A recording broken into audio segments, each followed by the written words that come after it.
Good morning everyone. Today we'll be starting with a new chapter, sound. Have you heard the sound produced by a small bee? Yes, that sound comes from flapping of its wings. Actually, all kinds of sound that you hear are produced and propagated in the same way. That is the sound that you hear when you pluck a rubber band, or the sound that you hear by banging a spoon onto a vessel, or your favorite music played by a guitarist, are all travelled and produced in the same way as we have discussed in the case of bee. Now let's start with what a sound is. Sound is a form of energy that produces a sensation of hearing. Now let us look into two situations where different types of sound are produced. Number one, consider the music played by a guitarist, and case two, consider the sound produced by a bee. Now what is common to both of these situations? Yes, there is a to and fro motion of the parts of bodies when they produce sound. When bees produce sound, its wings gets flapped fastly. Its wings flap in a fast manner in order to produce sound. And when we play music using a guitar, the strings of the guitar moves to and fro. The strings of the guitar has a to and fro motion which produces sound. So the to and fro motion of the objects is common in both the situation, and this to and fro motion of object is called vibration. So the to and fro motion of an object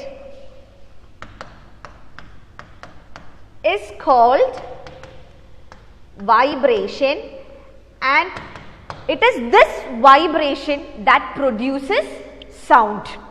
Okay. Now let me ask you something. What is the difference between a lion's roar and rustling of leaves? Yes, a lion's roar is a high intensity sound, while rustling of leaf is a low intensity sound. Intensity. Now you have come across a word intensity. Now let us see what this term means. Intensity means it is the amount of sound energy incident per unit area per unit time. In simpler terms, we can say that intensity means amount of sound energy. Okay, and this intensity is usually measured in watt per meter square. Now, so the first point you need to remember is, in order to produce sound, we need to have a vibration. We need to have a vibration. Only if objects vibrates, a sound will be produced. And vibration means the to and fro motion of an object is called vibration, and only if objects vibrates, a sound will be produced. Okay, that is the first point to be remembered. Now, for the sound to reach your ears, the sound has to travel through a medium. The sound has to travel through a medium. Suppose there is a source that produces sound,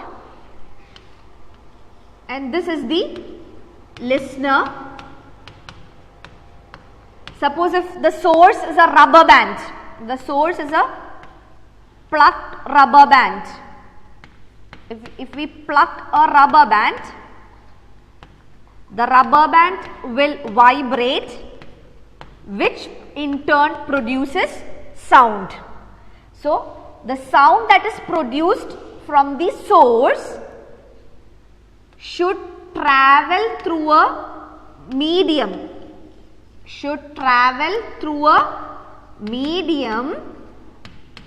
in order to reach the listener. So, for the sound to travel from source to listener, a medium is required.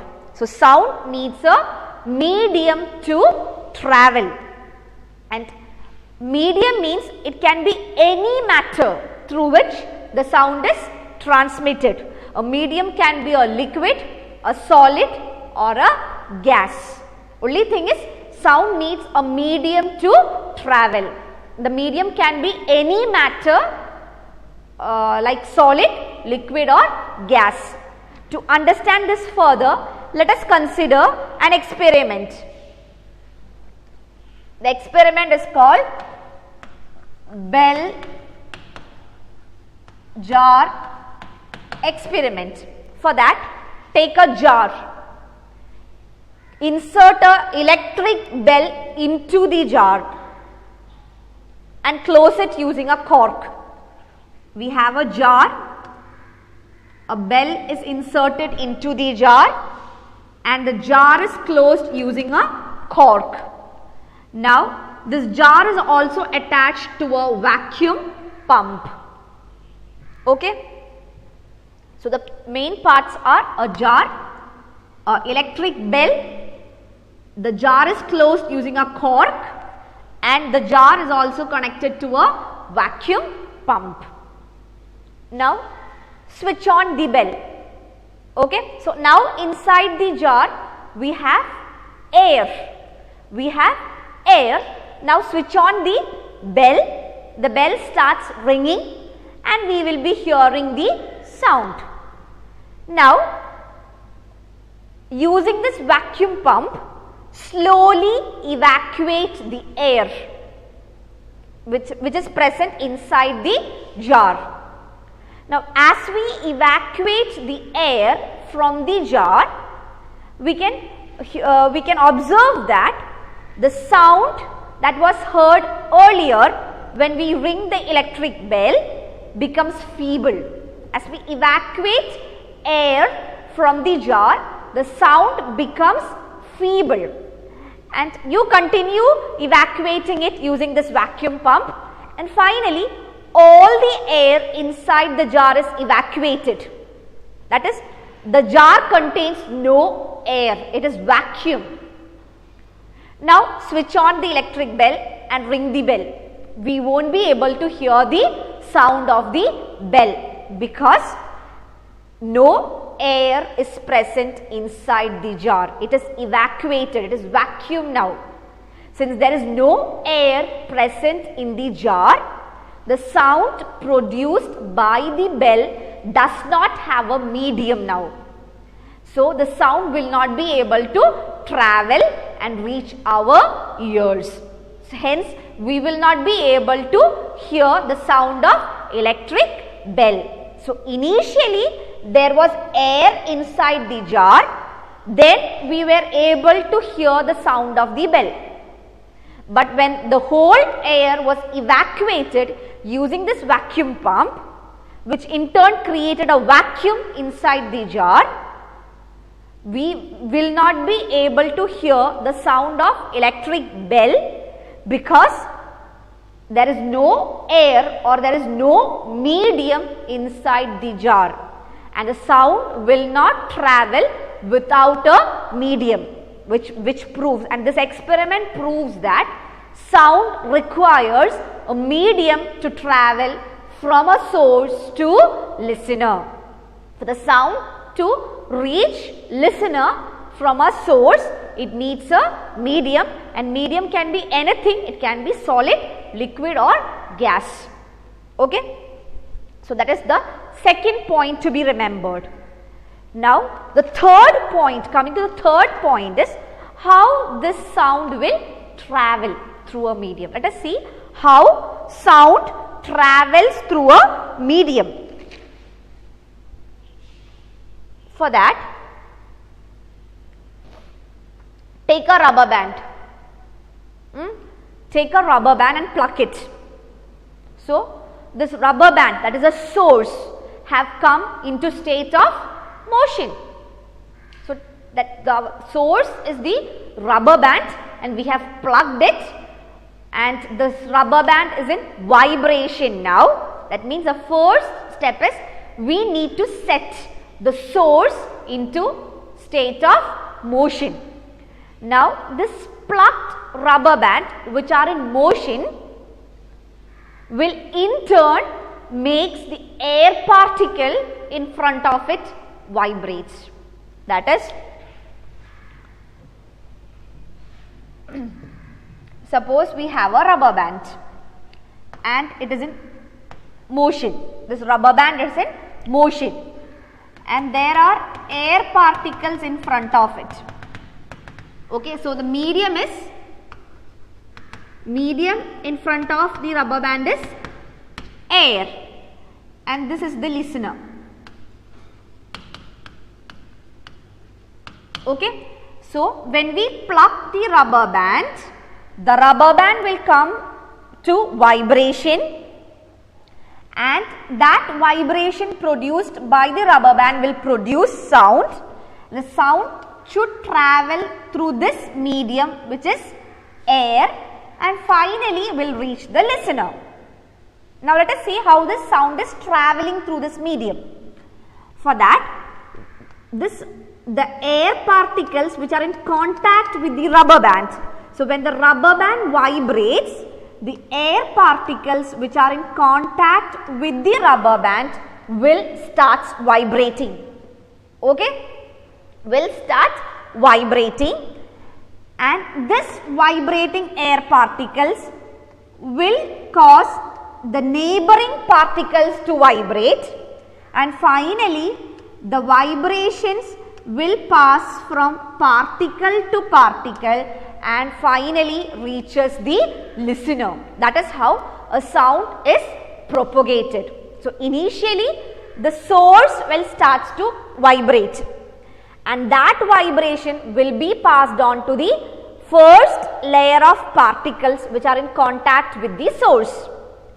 And this first layer of particles which are in contact with the source will force the neighboring particles to displace, and similarly that disturbance or such vibration will be passed from particle to particle, and finally the vibration will reach the listener. That is how the sound or the vibrations are propagated through a medium. Okay? That is, the particles actually will not move, they will only vibrate. The particles will not move from one place to another, they will only vibrate in their respective position. Only the disturbances or the vibrations are transmitted from one point to another. So for the sound to propagate, the particles will not move, but only the disturbances will be moved from one point to another. Rubber band vibrate cheyumbo, aa vibration adila rubber band ആയിട്ട് കോണ്ടാക്റ്റിലുള്ള air പാർട്ടിക്കിൾസിനെ vibrate ചെയ്യിപ്പിക്കും. Air particles ആ പൊസിഷനിൽ ഇരുന്നുകൊണ്ട് തന്നെ up and down motion നടത്തും, vibrations നടത്തും. എന്നിട്ട് ആ വൈബ്രേഷൻസ് ആണ് സെക്കൻഡ് സെറ്റ് ഓഫ് പാർട്ടിക്കിൾസിലേക്ക് ട്രാൻസ്മിറ്റ് ചെയ്യുന്നത്. ഇവിടെയുള്ള എയർ പാർട്ടിക്കിൾസ് മൂവ് ചെയ്യുന്നില്ല, only vibration will be passed on from one point to another, and finally it will reach the listener. Okay, and this kind of disturbance is called a wave. That means we can visualize sound in the form of a wave. We can visualize sound in the form of a wave. This to and fro motion or the disturbances produced is in the form of a wave, and we can visualize sound in the form of waves. Now, to learn in detail about this waveform, let us consider a tuning fork. Let us consider a tuning fork. This is a tuning fork. It is when we excite or when we beat the tuning fork with a hammer, the tuning fork will get excited, which produces sound. This is a tuning fork, and if we excite it using a hammer, it gets excited, which produces an audible sound. And the vibration of tuning fork, actually when we hit it with a hammer, the tuning fork will vibrate. This part of the tuning fork is called prongs. This part of the tuning fork is called prongs of the tuning fork, and when we hit it with a hammer, rubber hammer, the tuning fork, the prongs of the tuning fork will vibrate, which in turn produces a sound. So, this prongs will start to vibrate, which produces a sound. So, this vibration, in order to reach the listener, these vibration should pass through air. So, here air is the medium through which sound is propagated. Now, when the prongs of the tuning fork is set into vibration, that vibration will be passed on to the air particles which are in front of it and which are in contact with the tuning fork. Hence, those air particles which are in contact with the tuning fork will also get vibrated or displaced. Okay, and that displacement or that disturbances caused will be passed on to the neighboring particles, and the neighboring particles will start to vibrate, and that disturbance will be passed on to the next set of particles, which causes the third set of particles to vibrate, and thus this vibration will pass on from particle to particle and finally reaches the listener. Now, as the disturbances passes through the medium, in the medium there creates a low pressure and a high pressure region. Okay, this is a low pressure region, this is a high pressure region. As tuning forks vibrates, as a tuning fork has a to and fro motion, it creates a high and a low pressure regions in the medium. That is, when tuning fork vibrates in a to manner, it compresses the air, which creates a high pressure region, and when the tuning fork moves back, the air in front of it gets relaxed, which produces a low pressure region. That is how a high and a low pressure region is created. It is the high and low pressure region is created by the vibration, by the to and fro motion of the tuning fork. When the tuning fork vibrates in forward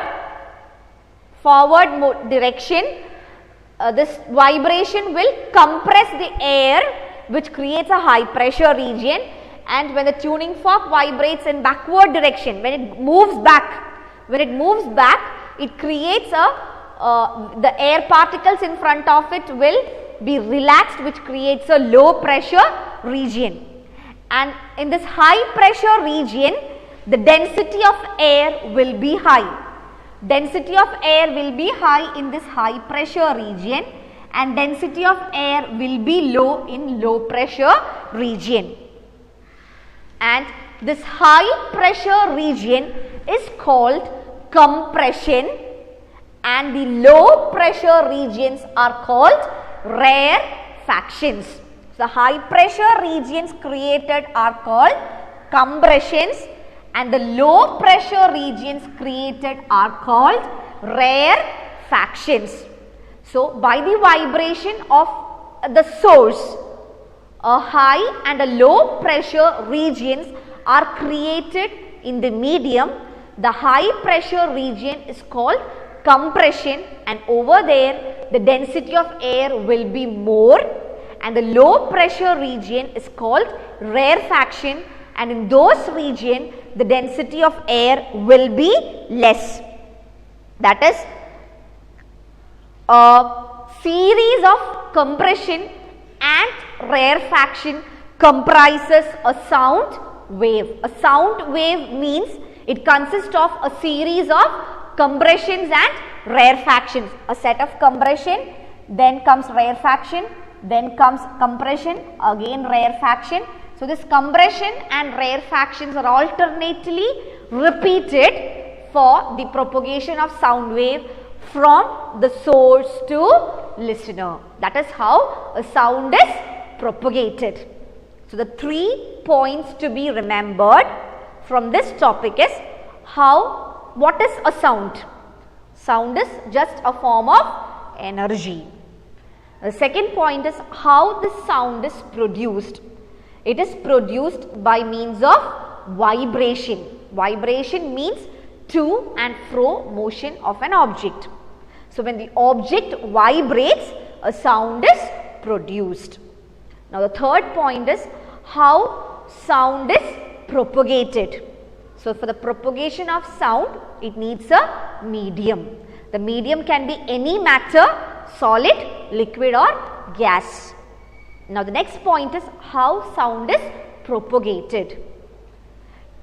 Sound is propagated by passing disturbances from one point to another. The particles will not move, but the disturbances will move from one point to another and finally will reach the listener. So, by passing the disturbances from one point to another, that is how sound is propagated.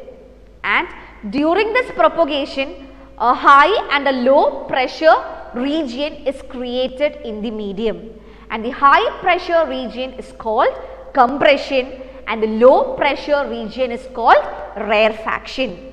And a series of compression and rarefaction consist of a sound wave. So, these are the important points to be remembered in the intro part of the chapter. Hope the points are clear. Thank you.